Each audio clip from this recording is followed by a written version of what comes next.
Tá aí, o serviço da primeira etapa ficou concluído. Aí as valas tampadas. Agora vamos ter que dar um retoque no patrulhamento da pista.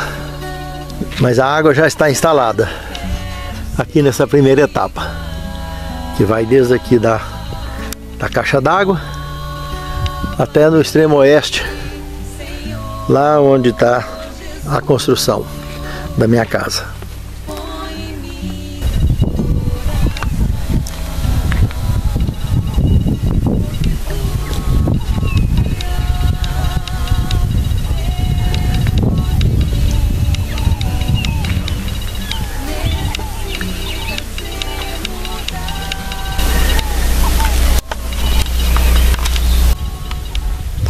Um forte abraço a todos. Olá, meus irmãos, minhas irmãs. É uma alegria enorme revê-los através do estudo da Palavra de Deus. Eu gostaria, antes de iniciarmos esse estudo, de convidá-los para a palavra de oração. Santo Deus, muito obrigado, Senhor, por esses momentos tão importantes na nossa vida, aonde temos o privilégio de estender a mão, abrir a Tua Palavra e buscar nela o sustento para a nossa fé. Nos capacite ao entendimento e nos fortaleça, nos munindo do poder necessário para que possamos ter condições de praticar e de transmitir os que nos cercam. Te pedimos e agradecemos essas bênçãos em nome de Jesus. Amém, Senhor. A fonte da vida. Eu sou o caminho, a verdade e a vida. Ninguém vem ao Pai senão por mim. Foi uma revelação extraordinária da origem divina de Cristo para nós mortais, para que jamais esquecêssemos disso. João tinha essa ideia de enaltecer o lado divino, o lado da origem divina de Cristo, para que a humanidade jamais esquecesse. E isso ele fez questão de manter claro nos seus registros. É o que está revelado aqui no Evangelho de João, no capítulo 14, verso 6. No capítulo 1 e no verso 14, ele fez questão de mostrar que ele, o Verbo, o Deus eterno, absoluto, o grande eu sou, aquele que apareceu lá na sarça ardente para Moisés, esse grande Deus se identificou naquela época e usou essas expressões constantemente, quando ele comenta que eu sou o caminho, a verdade. Ao que tudo indica, desde os dias de Moisés, um dos nomes prediletos que ele usava para se identificar conosco que vivemos nesse mundo, que somos mortais, foi eu sou, o grande eu sou.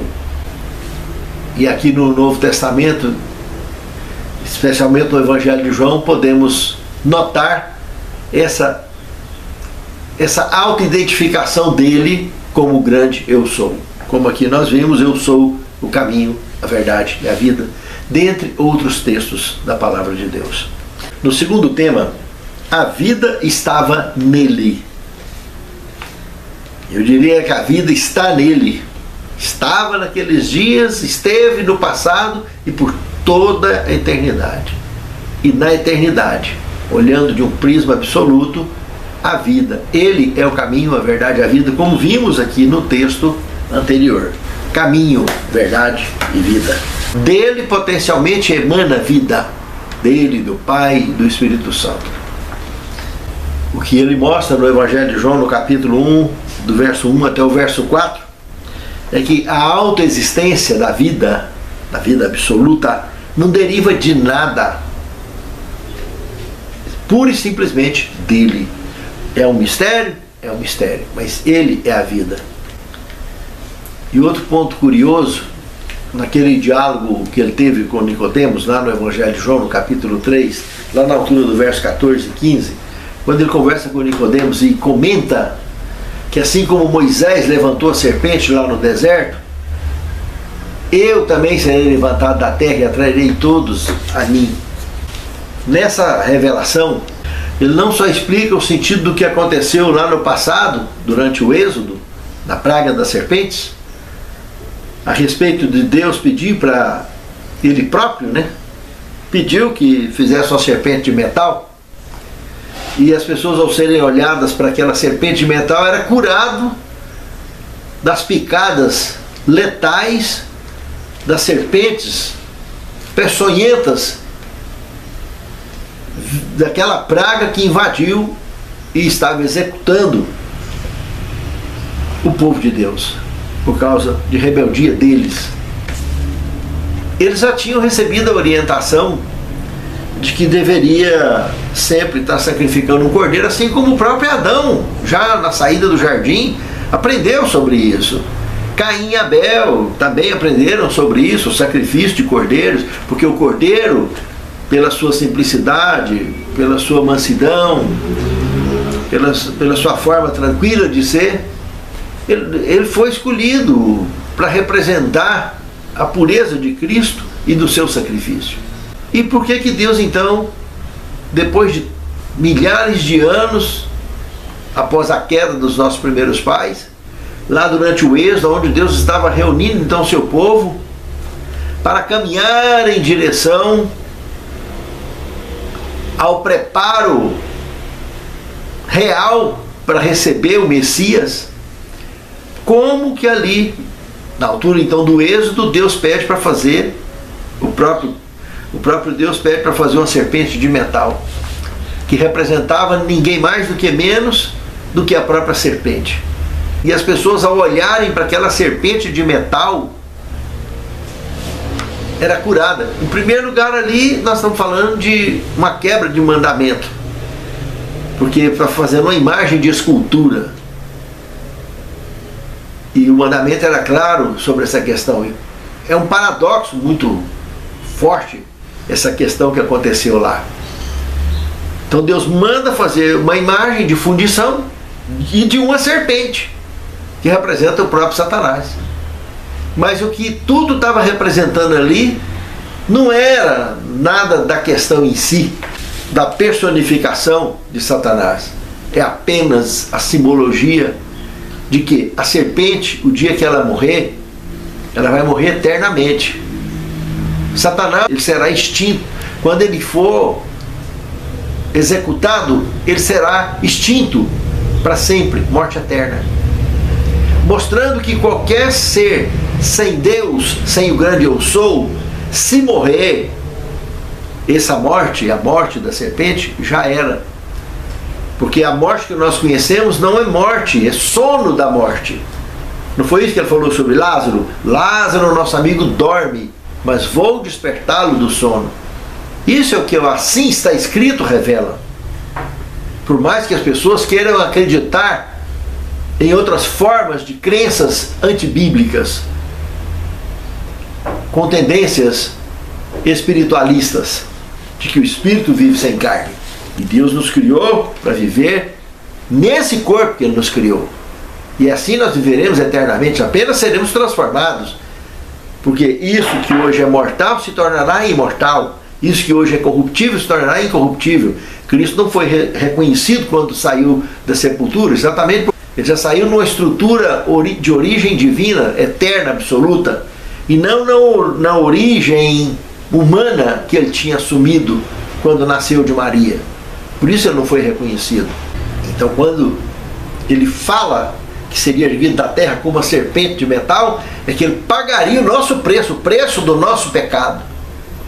A morte que nós merecíamos, ele tomou no nosso lugar, para nos dar a vida que só a ele pertence, porque ele é o caminho, a verdade e a vida. Então ele morreu e ressuscitou porque não tinha pecado. Por isso ele ressuscitou dessa morte, a morte da serpente, a única morte que existiu e que existe no universo. É a morte eterna. A morte, tudo para Deus é absoluto, tanto vida quanto morte.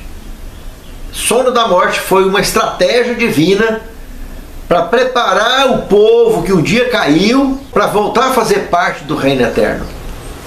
E isso graças ao amor de Deus e à misericórdia de Deus. No terceiro tema, as palavras da vida eterna. Aqui foi um momento interessante que nós vimos numa certa ocasião, lá no capítulo 6 do Evangelho de João, no verso 61 a 68, o próprio Pedro, certa feita, quando o povo estava saindo do lugar que Jesus estava pregando, dizendo que ele era o pão da vida e que para ter valor as pessoas deveriam consumir da sua carne, o povo ficou todo maluco com aquela mensagem do pão da vida que Jesus ministrou ali no capítulo 6 do Evangelho de João, e começou a abandonar, sair de perto. Falou, não, ele não está falando coisa com coisa não, está errado. E o povo começou a fugir, a sair, não queria mais ouvir ele. E Jesus pergunta para os seus discípulos se eles também não queriam fugir. Aí Pedro, lá na altura do verso 68, Pedro comenta, Senhor, para quem nós iremos? O Senhor tem as palavras da vida eterna. Então de que Pedro está falando? Daquilo que Jesus falou lá na pregação do Evangelho de João, no capítulo 6, que ele é o pão da vida. Pedro entendeu naquele momento ali que o que ele está falando é palavra de vida eterna, que a palavra de Deus do Antigo e do Novo Testamento é palavra de Cristo também. Foi Cristo que falou para Moisés lá na sarça, vai lá e diz que o grande Eu Sou mandou você falar e fazer isso. Ele que estava lá no Sinai, o grande Eu Sou. Então quando fala em palavra de Deus, nós estamos falando em palavra de Cristo. Está falando em palavra do Pai, está falando em palavra do Espírito Santo, porque Deus é absoluto e eterno, e a sua palavra também, e Pai, Filho e Espírito Santo conversam a língua só. Não é igual a gente que é humano e mortal, que cada um pensa do jeito. Eles, apesar de ser três pessoas distintas, têm uma unanimidade absoluta e perfeita no que diz respeito à administração do universo e da vida. Pense nisso, amado irmão. Pense nisso, amado irmão. As palavras da vida eterna, a palavra de Deus, quando nós cremos, quando nós estudamos e abraçamos e buscamos fervorosamente numa oração, o Espírito Santo nos conduz e nos faz identificar a palavra viva dentro da palavra escrita. Da mesma forma da palavra viva que ele fala em nosso coração e nossa consciência. E isso quando nós estudamos, conectados através da fé absoluta na palavra do Deus vivo. Do quarto tema, crer e nascer de novo. É o que nós temos aqui no Evangelho de João, no capítulo 1, verso 12 e 13. Irmãos, um comentário interessante sobre isso, da Pena Inspirada, no Fundamentos da Educação Cristã, na página 433, olha o que foi dito aqui. Para ter verdadeira e inabalável fé em Cristo, precisamos conhecê-lo assim como é representado na palavra. Veja o que a Pena Inspirada está dizendo aqui. Que para a gente ter verdadeira fé inabalável, nós temos que nos conectar com a palavra de Deus, com a Bíblia. E entender que tudo que está dito ali é palavra de vida para nós. E é só através do conhecimento da palavra, de fato, que nós temos condições de crer não só na palavra, mas também de nascer de novo, de ser uma nova criatura. Nos entregarmos à transformação que o Espírito Santo nos proporciona. Mas tudo alinhado com a palavra de Deus. Se nós observarmos Efésios capítulo 2, verso 8, 1 Coríntios 1, 17 a 24 e 2, 1 a 6, nós vamos perceber, irmãos, que começamos com o fundamento da fé, e é a partir daí que nós podemos crescer na compreensão e na graça de Deus, como revelado nesses textos bíblicos. É muito importante. O quinto tema, rejeitando a fonte da vida. Isso aqui é um ponto muito pesado, muito sério, que Jesus revelou e João fez questão de destacar nos seus escritos. Se observarmos aqui João capítulo 1, versos 5, 10 e 11, ele diz que o Eu Sou ali, nós podemos observar que ele foi rejeitado por muitos do seu próprio povo nos seus dias em que ele viveu e conviveu aqui conosco, fisicamente, presencialmente. Paulo, lá em Hebreus capítulo 10, verso 35, ele ainda adverte: portanto, não perca a confiança de vocês, justamente porque membros do povo de Deus, da religião do próprio Cristo, rejeitaram ele. E essa tendência nos dias de Paulo continuava. E até hoje, As pessoas querem sempre colocar a Bíblia à prova, do ponto de vista teológico, do ponto de vista arqueológico, geológico, todo o sentido da palavra. Querem de alguma maneira colocar sempre a Bíblia à prova de fogo, para ver se no fim sobra verdade, para ver se tem fundamento ou não tem fundamento. E tudo não passa de uma questão de fé, porque basta entender que tudo em milhares de anos que foi escrito na Bíblia, e o que trata de doutrinas, e o que trata de profecia especialmente, e escatologia, que são coisas distintas, mas voltou para o lado da profecia e da escatologia, irmãos, tudo aquilo que já aconteceu partindo do ponto de vista de quem escreveu há tantos milhares de anos atrás e nunca elencou uma só profecia, entende? É o suficiente para qualquer pessoa que abra a palavra de Deus e busca nela orientação cristã, é suficiente para saber que ela vem de um ser eterno e absoluto, sem a menor sombra ou margem de variação, de dúvidas nessa questão. E rejeitar essa fonte da vida é uma coisa muito desagradável, porque dentro do Evangelho de João, ele aqui apresenta que quem não crê já está condenado. Não crê no Filho de Deus, na sua palavra, já está condenado. Quem crê está salvo, quem não crê está condenado. É uma afirmação radical e objetiva que João faz. Irmãos, uma outra ilustração interessante é de Números 13, de 23 a 33, algo que aconteceu no Êxodo Antigo, que tem muito a ver com a questão da palavra de Deus. Quando o povo de Israel saiu do Egito e chegou no mesmo ano ali às margens da Terra Prometida, e passar tudo que eles passaram, assistir tudo que eles assistiram, quando eles chegaram diante do local onde Deus tinha dado ordem para chegar e invadir, eles inventaram uma história de selecionar 12 espias. Ou seja, a palavra de Deus foi ignorada ali. Mas Deus, como sempre deu livre-arbítrio, deixou eles escolher o resultado da besteira que eles estavam fazendo. No selecionar 12 espias, um representante de cada tribo, eles entraram, voltaram, tinha 2 relatórios distintos. Um feito por Caleb e Josué, baseado na fé absoluta de que eles tinham que chegar e cumprir com o que Deus falou de fato. Tomar a cidade, tomar aquela terra e dominar aquela terra, porque essa foi a ordem de Deus e lá tudo é maravilhoso.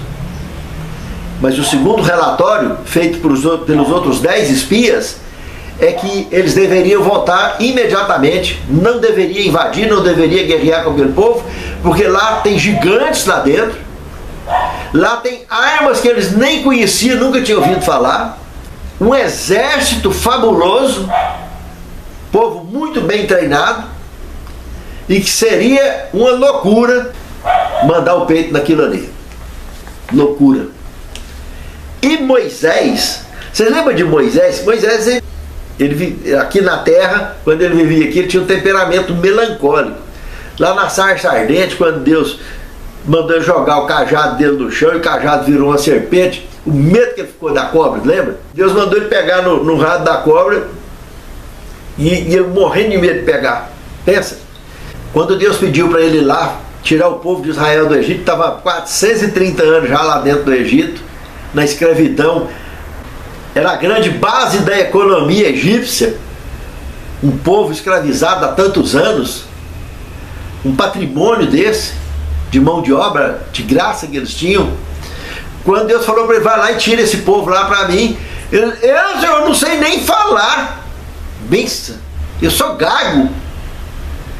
Então Moisés era um indivíduo melancólico. Ele, quando ouviu o relatório dos 10 espias, ele nem piscou. Vamos embora agora. E isso gerou um castigo muito grande para Israel, porque eles passaram 40 dias lá fazendo o que Deus não mandou e tiveram um castigo de 1 ano para cada dia que eles ficaram lá dentro, onde eles ficariam no deserto, e de 20 anos para cima de idade, ninguém dos que estavam ali, inclusive Moisés, ia pisar dentro da terra prometida, depois de 40 anos. Só os de 20 anos para baixo. E que seria administrado justamente pelos dois espias corajosos, que foi Caleb e Josué. Essa é uma história pesada sobre a questão de acreditar ou não, de obedecer ou não a palavra de Deus.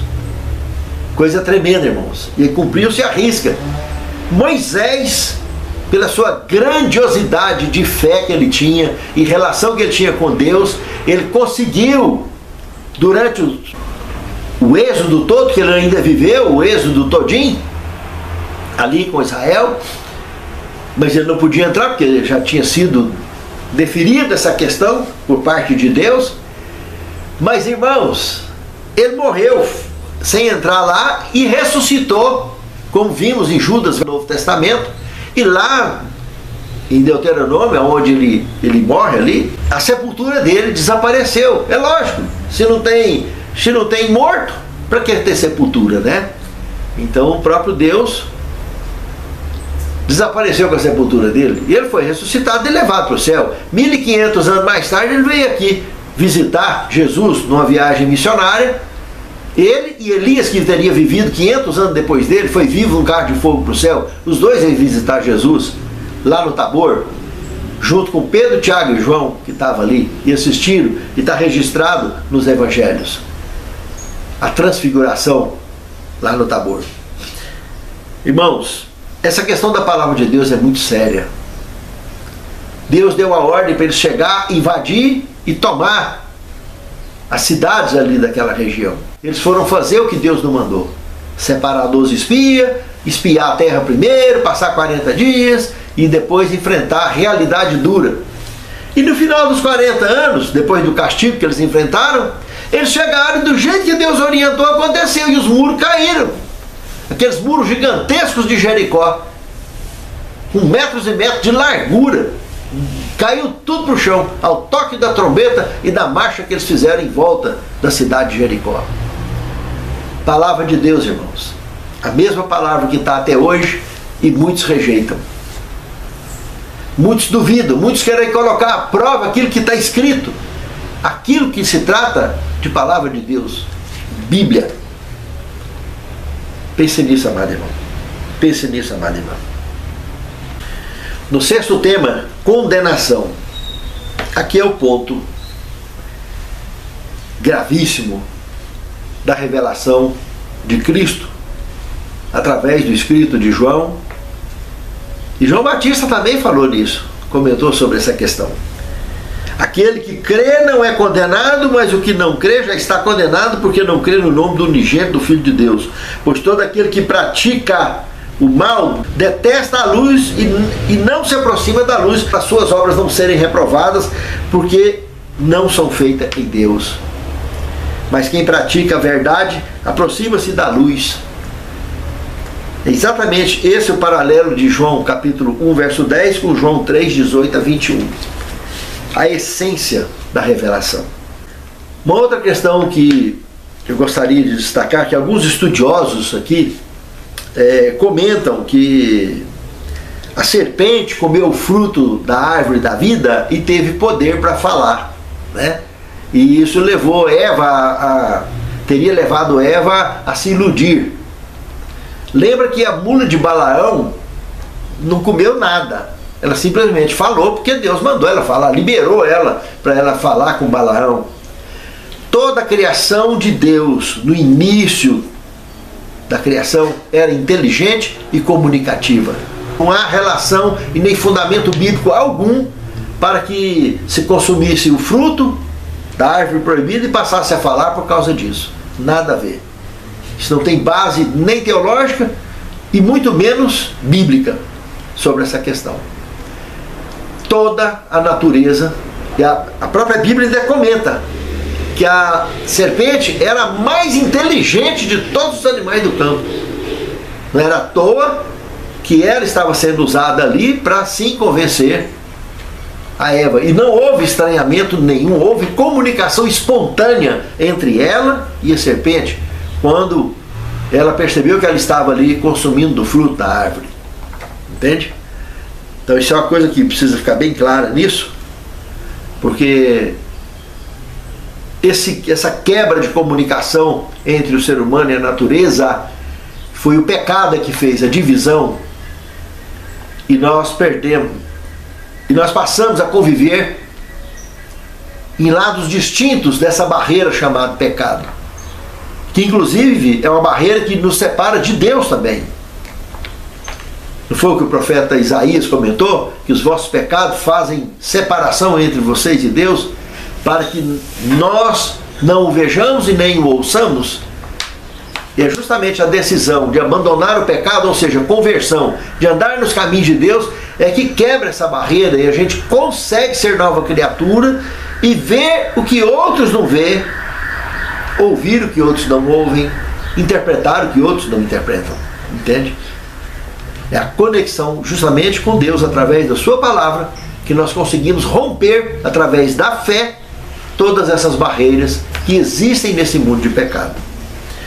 Sétimo tema, favor absoluto. Queria citar um texto aqui de Desejar a Todas as Nações, da página 13 e 14, que diz o seguinte: Cristo foi tratado como nós merecíamos, para que pudéssemos receber o tratamento que ele tinha direito. Foi condenado pelos nossos pecados, nos quais não tinha participação, para que fôssemos justificados por sua justiça, na qual não tínhamos parte. Sofreu a morte que era nossa, para que recebêssemos a vida que era dele. Ó Senhor, muito obrigado pela tua misericórdia grandiosa, pela tua graça maravilhosa, que resolveu a grande questão do pecado que nos condenava para sempre, e pela tua graça e pelo teu sangue, tu nos tem remido durante todo o tempo da história da tua palavra. Durante a nossa história, capacita-nos, Senhor, ao devido entendimento da tua palavra e principalmente à obediência absoluta da tua palavra, para que possamos de fato ver, enxergar a palavra viva dentro da palavra escrita, e assim na nossa consciência podermos te adorar em espírito e em verdade, tanto na consciência quanto no nosso comportamento e em nossas escolhas. Santifica-nos na tua palavra, porque a tua palavra é a verdade. Te pedimos e agradecemos essas bênçãos em nome de Jesus. Amém, Senhor.